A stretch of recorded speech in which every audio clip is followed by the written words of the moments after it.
আমরা জানতে চাই ব্যবসায়ীদের কাছ থেকে কেউ কোনোভাবে অনৈতিক কোনো চাঁদা দাবি করে কি না। আমার কাছে নাম তথ্য আছে যে আপনারা চাঁদা দিয়েছেন এবং তারা হাইব্রিডের নেতা হিসাবে আপনাদের কাছে এসে জুলুম নির্যাতন করেছে। চাঁদার ব্যাপারে, মাদকের ব্যাপারে আমাদের বাংলাদেশ জাতীয়তাবাদী দল চাঁদপুর জেলা শাখার টলারেন্স একেবারেই জিরো। তো আমরা ব্যবসায়ী সমাজের এই প্রথম সভায় চেম্বার অফ কমার্সের অফিসেই এসেছি। আমরা জানতে চাই ব্যবসায়ীদের কাছ থেকে কেউ কোনোভাবে অনৈতিক কোনো চাঁদা দাবি করে কি না। চাঁদপুরে কোনো চাঁদা চলবে না। সেইটার জন্য যদি কেউ চাঁদা চায় আপনারা সরাসরি আমাদের সাথে যোগাযোগ করবেন, সরাসরি আর্মি ক্যাম্পে যোগাযোগ করবেন, সরাসরি থানার অফিসারের সাথে যোগাযোগ করবেন, ইনচার্জ যে আছে সেখানে। যদি আপনি সেই জায়গা থেকে আপনি রেমেডি না পান, জেলা প্রশাসকের কাছে আমি সহকারে যাব আপনাদেরকে নিয়ে। আমরা বিশেষ করে চাঁদপুর সদর কে আমরা একেবারে চাঁদা মুক্ত সদর থানা হিসাবে আমরা প্রতিষ্ঠিত করতে চাই আপনাদের সহযোগিতা। আপনারা এখানে বলেছেন আমাদেরকে সম্মানিত করে যে কেউ কেউ চাঁদা চায় না, কেউ চাঁদা চায় না। আমার কাছে নাম তথ্য আছে যে আপনারা চাঁদা দিয়েছেন এবং তারা হাইব্রিডের নেতা হিসাবে আপনাদের কাছে এসে জুলুম নির্যাতন করেছে, তাতে আপনারা চাঁদা দিয়েছেন।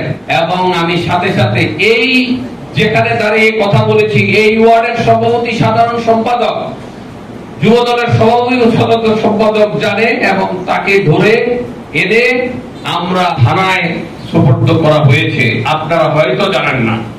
চাঁদার ব্যাপারে, মাদকের ব্যাপারে আমাদের বাংলাদেশ জাতীয়তাবাদী দল চাঁদপুর জেলা শাখার টলারেন্স একেবারেই জিরো। সেটা হোক আমার পরিবারের কেউ, হোক আমার দলীয় কোনো ভাই। মাদকের ব্যাপারে আমি চাঁদপুর জেলা প্রশাসক, চাঁদপুর পুলিশ প্রশাসন এবং চাঁদপুরের যে আর্মির টিম আছে তাদেরকে আমি ধন্যবাদ জানাই যে মাদকের ব্যাপারে তাদের কাছেও জিরো টলারেন্স। দেখেন, আমরা গত 15 বছরে একটি জিনিস শুনেছি, সেটা কি, সেখানেই যায় সরকারি অফিসার পারচেজ হয়, বুঝাইতে যে ডিসি সাহেব টাকা খায়, এসপি সাহেব টাকা খাইয়া আসামি ছেড়ে দেয়, এই করে। আমরা সৌভাগ্যবান, আমি আজ পর্যন্ত, আপনারা শুনেছেন কিনা জানি না, থানার থেকে কোন লোক ছাড়তে এই রেকর্ড কিন্তু নাই চাঁদপুরে। 5 তারিখের পর থেকে কোন মাদকের সাথে, কোন কিশোর গ্যাংয়ের সাথে চাঁদপুর জেলা পুলিশ কোন আপোষ করে না। আমি হলফ করে বলতে পারি জাতীয়তাবাদী দল বিএনপি কোন আপোষ করে নাই, আমি হলফ করে বলতে পারি। সেখানে আমাদের 2-1 ছাত্র দলের নেতারাও কিছুদিন আগে একটি মারামারি করে, তখন তারা রাত্রেবেলা তাদেরকে ধরে নিয়ে আসছিল, তারপরেও তাদেরকে এই কোর্টের মাধ্যমে 3 দিন জেলখানার পরে বেরিয়ে আসতে হয়েছে। সুতরাং আপনাদের সহযোগিতা ছাড়া এই দেশের পরিবর্তন করা কোনোভাবেই সম্ভব না। আমি আবার একটি কথা স্পষ্টভাবে বলতে চাই, আপনারা ভয় ভীতির মধ্যে গিয়ে আপনারা আপনাদের কথা, আপনারা যেভাবে ভালোভাবে জীবন চালাতে পারবেন